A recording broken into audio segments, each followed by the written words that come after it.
आप सुन रहे हैं लाइट ज्योति चैनल। नमस्कार, मैं हूं आपका साथी और आज मैं आपको एक ऐसे सफर पर ले जा रहा हूं जहां नक्शे खत्म हो जाते हैं और कहानियां शुरू होती हैं। क्या आपको लगता है कि आपने असली भारत देख लिया है? शहरों की भीड़, ऐतिहासिक इमारतें और मशहूर पर्यटन स्थल। तो जरा ठहरिए, क्योंकि आज हम आपको उन 10 खुफिया गांवों में ले चलेंगे जो गूगल मैप पर नहीं बल्कि घने जंगलों और रहस्यमयी वादियों में छिपे हैं। ये वो जगहें हैं जहां वक्त आज भी अपनी रफ्तार से चलता है, जहां सदियों पुरानी परंपराएं आज भी सांस लेती हैं और जहां की हवा में आज भी अनगिनत राज दफन है। ये सिर्फ गांव नहीं बल्कि जीती जागती पहेलियां हैं। कहीं इंसानों का छूना मना है, एक ऐसी मान्यता जो हजारों साल पुरानी है और जिसका उल्लंघन करने की हिम्मत कोई नहीं करता। तो कहीं एक श्राप ने पूरे गांव को वीरान कर दिया और आज भी वहां की खामोशी उस श्राप की गवाही देती है। ये कहानियां आपकी कल्पना को चुनौती देंगी, आपके दिल में एक अजीब सी सिहरन पैदा करेंगी। ये कहानियां आपके रोंगटे खड़े कर देंगी। ये वो भारत है जिसे आपने कभी किताबों में नहीं पढ़ा होगा, जिसे आपने कभी किसी डॉक्यूमेंट्री में नहीं देखा होगा। तो अपनी रोजमर्रा की जिंदगी की परेशानियों को कुछ देर के लिए भूल जाइए, अपनी कुर्सी पर आराम से बैठ जाइए, या यूं कहूं कि कुर्सी की पेटी बांध लीजिए, क्योंकि यह सफर आपकी सोच से भी ज्यादा रोमांचक होने वाला है। हम पहाड़ों की ऊंचाइयों से लेकर घने जंगलों की गहराइयों तक जाएंगे और उन लोगों से मिलेंगे जिनकी दुनिया हमारी दुनिया से बिल्कुल अलग है। चलिए शुरू करते हैं भारत के दिल में छिपे इन रहस्यों की खोज। हमारी यात्रा की पहली मंजिल है हिमाचल प्रदेश की पार्वती घाटी में बसा एक गांव, मल्लाना। ये सिर्फ एक गांव नहीं है, बल्कि अपने आप में एक अलग दुनिया है, एक स्वतंत्र गणराज्य।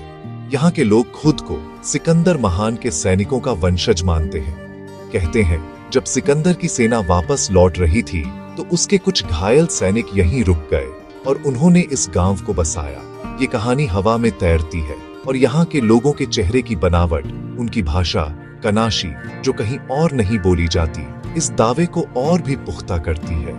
यहाँ का समाज और यहाँ के नियम किसी और ही दुनिया के हैं। गांव का शासन जमदग्नि अर्शी, जिन्हें यहाँ जमलू देवता के नाम से पूजा जाता है, उनके बनाए नियमों के अनुसार चलता है। यहाँ की अपनी संसद है जिसमें 2 सदन हैं, ऊपरी और निचला। गांव का हर छोटा बड़ा फैसला यहीं लिया जाता है। भारत की कानून व्यवस्था का यहाँ कोई दखल नहीं है। ये एक ऐसी जगह है जहाँ लोकतंत्र की जड़ें शायद दुनिया के किसी भी हिस्से से ज्यादा गहरी हैं, लेकिन अपनी शर्तों पर, अपनी मान्यताओं के साथ। मलाना की सबसे हैरान करने वाली बात है यहाँ का छूने का नियम। बाहरी दुनिया का कोई भी इंसान, चाहे वो कोई भी हो, यहाँ की किसी भी चीज को, किसी भी इंसान को या यहाँ तक कि किसी मंदिर की दीवार को भी छू नहीं सकता। ऐसा करने पर भारी जुर्माना लगाया जाता है, जिसे गांव की पवित्रता बनाए रखने के लिए जरूरी माना जाता है। पर्यटकों को यहाँ सख्त हिदायत दी जाती है कि वे दुकान से सामान भी बिना छुए पैसे काउंटर पर रखकर और सामान उठाकर ही लें। ये नियम अजीब लग सकता है, पर यह उनकी संस्कृति और पहचान को बचाने का एक तरीका है। यह गांव अपनी एक और चीज के लिए दुनिया भर में मशहूर है, मलाना क्रीक। लेकिन इस प्रसिद्धि से परे मलाना एक पहेली है, एक ऐसा समाज जो आधुनिकता से दूर अपनी जड़ों से मजबूती से जुड़ा हुआ है। यहाँ की हवा में एक अजीब सा नशा है, एक रहस्य है जो आपको अपनी ओर खींचता है, लेकिन साथ ही एक अदृश्य दीवार भी खड़ी कर देता है। मलाना हमें सिखाता है कि दुनिया में ऐसी भी जगहें हैं जहाँ विश्वास कानून से भी ऊपर होता है।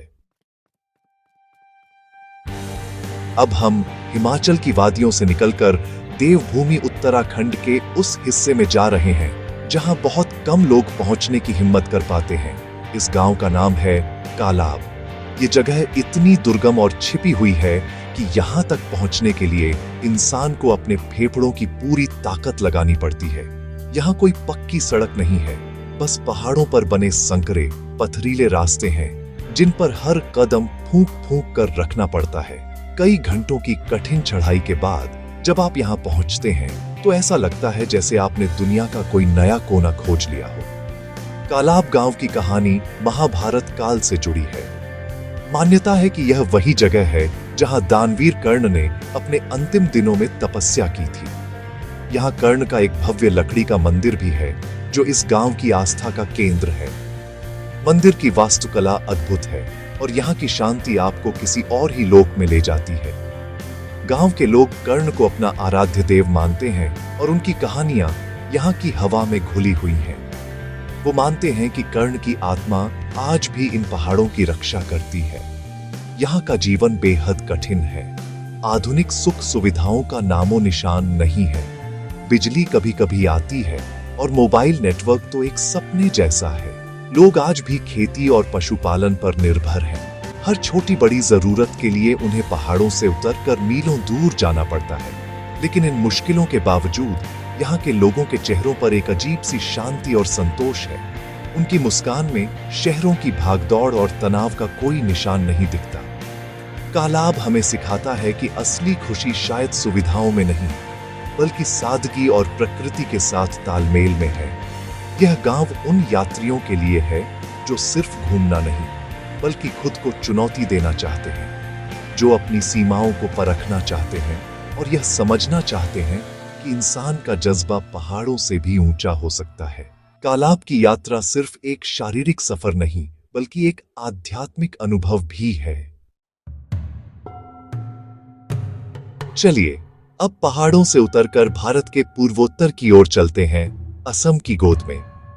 यहां बहती है शक्तिशाली ब्रह्मपुत्र नदी और इसी नदी के बीच में बसा है एक द्वीप जो किसी आश्चर्य से कम नहीं। इसका नाम है माजुली। ये दुनिया का सबसे बड़ा नदी द्वीप है। एक ऐसी जगह है जहां जीवन का हर रंग नदी के उतार चढ़ाव से जुड़ा है। हर साल बाढ़ आती है, जमीन का कुछ हिस्सा नदी में समा जाता है, लेकिन यहाँ के लोगों का हौसला कभी कम नहीं होता। वे फिर से अपना घर बनाते हैं, फिर से अपनी दुनिया बसाते हैं। माजुली सिर्फ एक द्वीप नहीं, बल्कि असम की वैष्णव संस्कृति का हृदय है। 15वीं सदी के महान संत श्रीमंत शंकर देव ने यहाँ सत्र की स्थापना की थी। ये सत्र सिर्फ मठ नहीं है, बल्कि कला, संगीत और नाटक के जीते जागते केंद्र है। यहाँ आज भी भावना यानी धार्मिक नाटक, सत्रिया, नृत्य और बोरगीत यानी भक्ति गीत की परंपरा जीवित है। इन सत्रों में घूमते हुए आपको महसूस होगा जैसे आप समय में पीछे चले गए हैं, एक ऐसे युग में जहां कला ही ईश्वर तक पहुंचने का माध्यम थी। यहाँ का जीवन ब्रह्मपुत्र की लय पर चलता है। सुबह की शुरुआत नावों की खनक से होती है, जो द्वीप को बाहरी दुनिया से जोड़ने का एकमात्र साधन है। लोग मछली पकड़ते हैं, नाव चलाते हैं और उन खेतों में धान उगाते हैं जो नदी की लाई उपजाऊ मिट्टी से लहलहाते हैं। यहाँ के लोग मिट्टी के बर्तन बनाने की कला में माहिर हैं और उनके हाथों का हुनर देखकर आप दंग रह जाएंगे। हर घर में आपको एक करघा मिलेगा जहां महिलाएं असम के प्रसिद्ध रेशमी कपड़े बुनती हैं। माजुली एक ऐसी कहानी है जो हर पल बदल रही है। नदी का कटाव लगातार इस द्वीप को छोटा कर रहा है और वैज्ञानिक कहते हैं कि शायद कुछ दशकों में यह द्वीप पूरी तरह से नदी में विलीन हो जाए। यह ख्याल दिल को दहला देता है।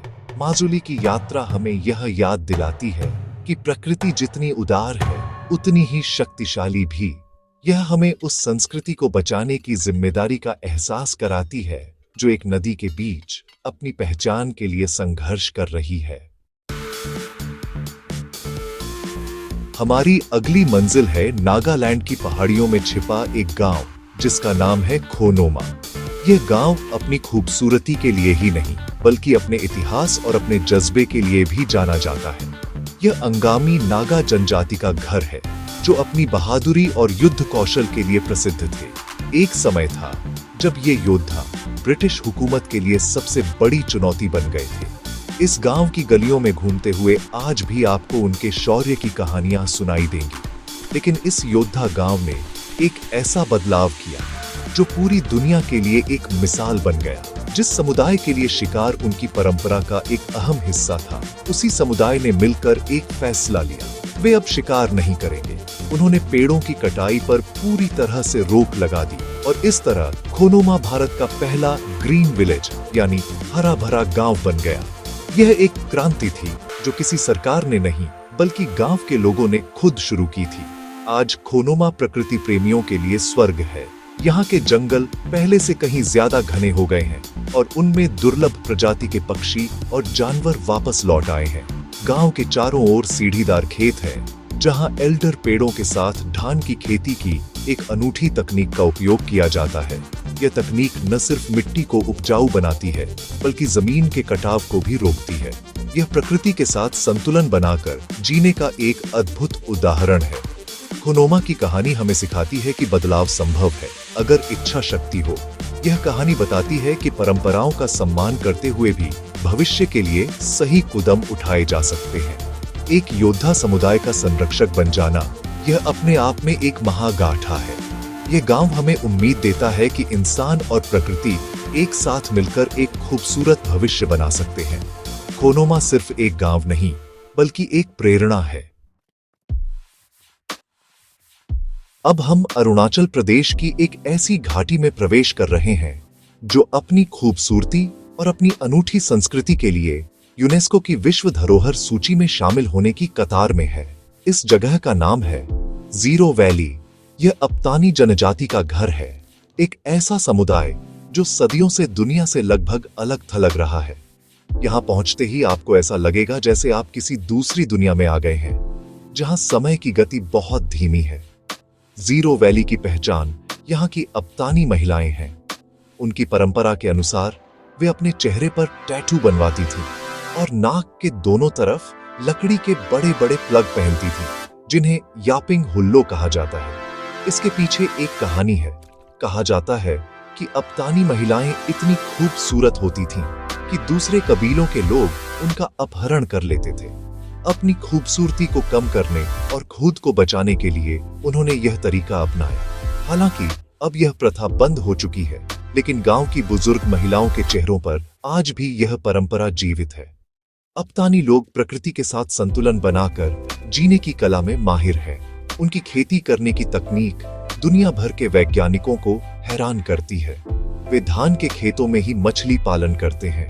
धान का पौधा मछलियों को छाया देता है और कीड़ों से बचाता है, और मछलियों का मल खेत के लिए खाद का काम करता है। यह बिना किसी रासायनिक खाद के खेती करने का एक अद्भुत और टिकाऊ मॉडल है, जिसे वे सदियों से अपनाते आ रहे हैं। जीरो वैली सिर्फ एक खूबसूरत जगह नहीं है, यह ज्ञान का एक भंडार है। यह हमें सिखाता है कि कैसे कम से कम संसाधनों में एक समृद्ध और आत्मनिर्भर जीवन जिया जा सकता है। यहाँ का म्योको त्योहार, जो दोस्ती और भाईचारे का प्रतीक है, और ड्री त्योहार, जो अच्छी फसल के लिए मनाया जाता है, यहाँ की सामाजिक समरसता को दर्शाते हैं। जीरो वैली की यात्रा आपको यह सोचने पर मजबूर कर देगी कि विकास का असली मतलब क्या है। शहरों की ऊंची इमारतें या प्रकृति के साथ सद्भाव में जी रहा एक खुशहाल समाज। क्या आपने कभी ऐसी जगह की कल्पना की है जहां आप सुबह उठें, खिड़की खोलें और दुनिया की तीसरी सबसे ऊंची छोटी कंचनजंगा आपके सामने हो? हमारी अगली मंजिल एक ऐसी ही जादुई जगह है। दार्जिलिंग की भीड़भाड़ से दूर पश्चिम बंगाल के घने जंगलों के बीच छुपा है एक छोटा सा गांव, लेपचाजगत। जगत का मतलब है दुनिया, और यह सचमुच लेपचा जनजाति की अपनी एक अलग दुनिया है। यह गांव चीड़, ओक और रोडोडेंड्रोन के ऊंचे ऊंचे पेड़ों से घिरा हुआ है। यहाँ की हवा में एक अजीब सी खामोशी और शांति है, जिसे सिर्फ पक्षियों का चहचहाना या हवा से सरसराते पत्तों की आवाज ही तोड़ती है।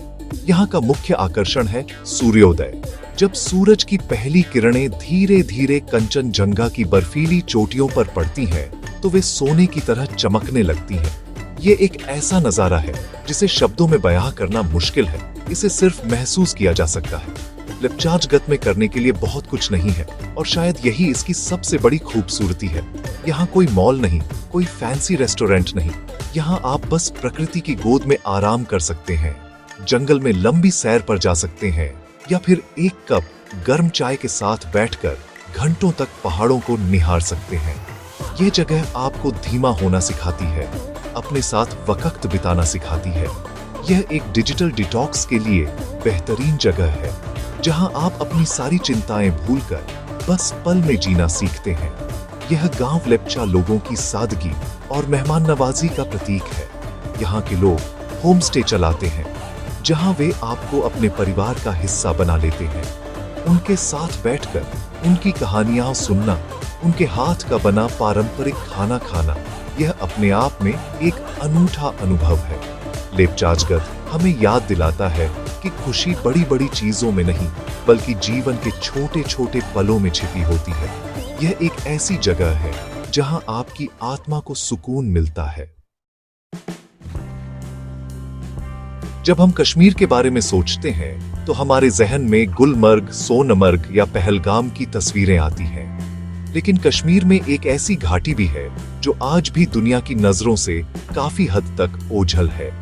नियंत्रण रेखा के पास बसी यह खूबसूरत घाटी है गुरेज।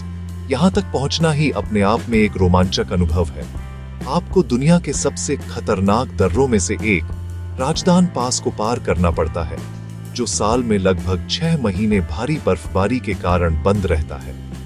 इस घाटी के बीच से बहती है नीले रंग की किशनगंगा नदी, जिसके किनारे छोटे छोटे गांव बसे हैं। यहाँ दर्दशीना जनजाति के लोग रहते हैं, जिनके बारे में कहा जाता है कि वे आर्यों की शुद्ध नस्ल के वंशज हैं। उनकी भाषा, शीना और उनकी परंपराएं कश्मीर के बाकी हिस्सों से बिल्कुल अलग हैं। उनकी आंखों में एक अलग सी चमक और उनके व्यवहार में एक पुरानी दुनिया की मासूमियत है। सर्दियों में जब यह घाटी दुनिया से कट जाती है तो यहाँ का जीवन जैसे ठहर सा जाता है।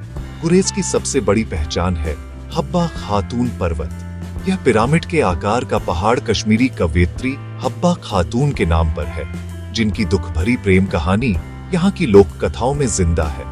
कहते हैं कि वह आज भी इस पहाड़ की चोटी से अपने प्रेमी कश्मीर के राजा यूसुफ शाह चक का इंतजार करती है।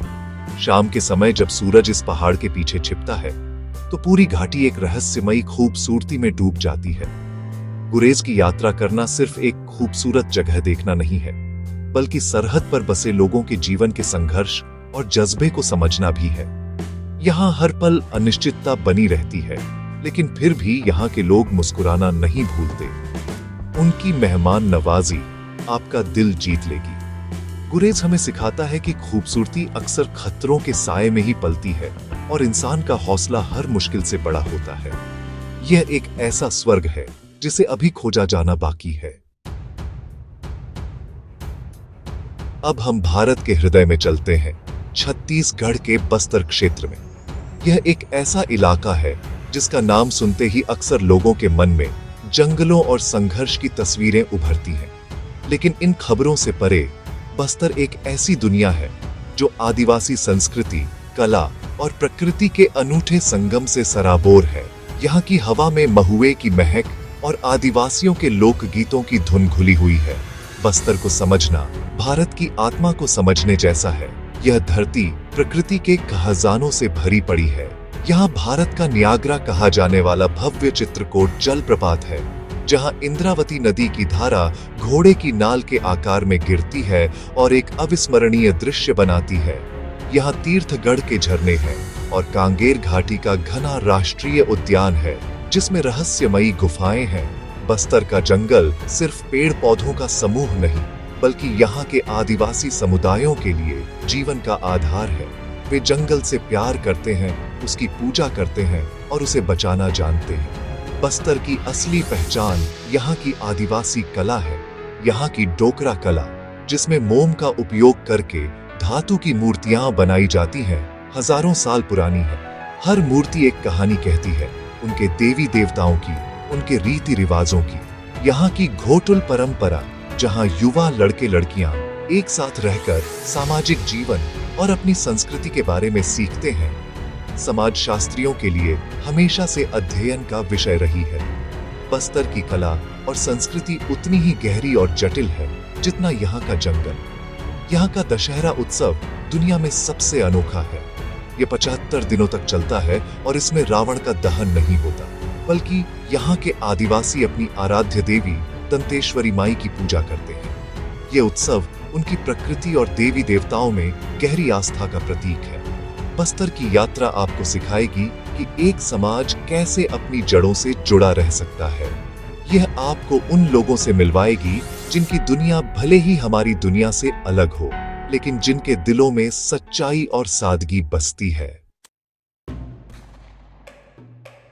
हमारी यात्रा एक बार फिर हमें उत्तराखंड के गढ़वाल हिमालय की ऊंचाइयों पर ले आई है। इस जगह को भारत का मिनी स्विट्जरलैंड भी कहा जाता है, और जब आप यहाँ पहुंचेंगे तो आप समझ जाएंगे कि ऐसा क्यों है। इस जगह का नाम है चौपटा। ये कोई बसा बसाया गांव नहीं, बल्कि बुग्यालों यानी मखमली घास के विशाल मैदानों का एक सिलसिला है जो दूर दूर तक फैला हुआ है।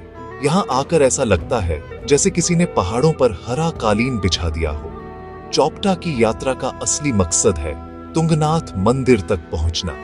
यह दुनिया का सबसे ऊंचा शिव मंदिर है जो लगभग 3680 मीटर की ऊंचाई पर स्थित है। यहाँ तक पहुंचने के लिए चौपटा से लगभग 4 किलोमीटर की खड़ी चढ़ाई करनी पड़ती है।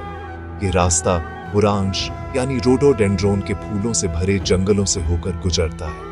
जब वसंत में ये फूल खिलते हैं तो पूरा जंगल लाल रंग से भर जाता है और यह नजारा किसी सपने से कम नहीं लगता। तुंगनाथ मंदिर की चढ़ाई सिर्फ एक ट्रैक नहीं, बल्कि एक आध्यात्मिक यात्रा है। हर कूदम पर आपको हिमालय की विशाल चोटियों जैसे नंदा देवी, त्रिशूल और चौखंबा के दर्शन होते हैं। जब आप थकी हुई सांसों के साथ मंदिर पहुंचते हैं तो वहां की शांति और दिव्यता आपकी सारी थकान मिटा देती है। मंदिर के पीछे की चोटी चंद्रशिला से सूर्योदय का दृश्य देखना जीवन भर याद रहने वाला अनुभव है। यहाँ से 360 डिग्री में हिमालय का जो नजारा दिखता है वो आपको निःशब्द कर देता है। चौपटा में प्रकृति अपने सबसे खालिस रूप में मिलती है। यहाँ की हवा इतनी साफ है कि रात में आकाश करोड़ों तारों से जगमगा उठता है और मिल्की वे को साफ साफ देखा जा सकता है। ये जगह उन लोगों के लिए है जो शहरों के शोर से दूर खुद से जुड़ना चाहते हैं। यहाँ बैठकर आप घंटों तक सिर्फ पहाड़ों को देख सकते हैं, बादलों को अपने नीचे तैरते हुए महसूस कर सकते हैं और यह एहसास कर सकते हैं कि इस ब्रह्मांड में हम कितने छोटे हैं। चौपटा एक एहसास है शांति का, सुकून का और प्रकृति के प्रति समर्पण का। हमारी इस रहस्यमयी यात्रा की आखिरी मंजिल एक ऐसा गांव है जिसके बारे में शायद आपने कभी सुना भी नहीं होगा। अरुणाचल प्रदेश के घने अनछुए जंगलों में छिपा यह गांव है मेंगियो। यह एक ऐसी जगह है जो नक्शे पर मुश्किल से मिलती है। यहाँ तक पहुँचने के लिए कोई सड़क नहीं है। आपको कई दिनों तक घने जंगलों, नदियों और पहाड़ों को पार करते हुए पैदल चलना पड़ता है। यह सफर इतना कठिन है कि यहाँ बाहरी दुनिया का कोई व्यक्ति शायद ही कभी पहुँचता है। मेंगियो में आज भी आदिम जीवन शैली जिंदा है।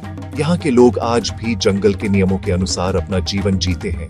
वे शिकार करते हैं, जंगल से कंदमूल इकट्ठा करते हैं और प्रकृति से मिली हर चीज का सम्मान करते हैं। उनके लिए जंगल ही उनका देवता है, उनका घर है और उनकी जरूरत की हर चीज का स्रोत है। वे बाहरी दुनिया से लगभग पूरी तरह कटे हुए हैं। यहाँ न बिजली है, न मोबाइल नेटवर्क, न ही आधुनिक कही जाने वाली कोई और सुविधा।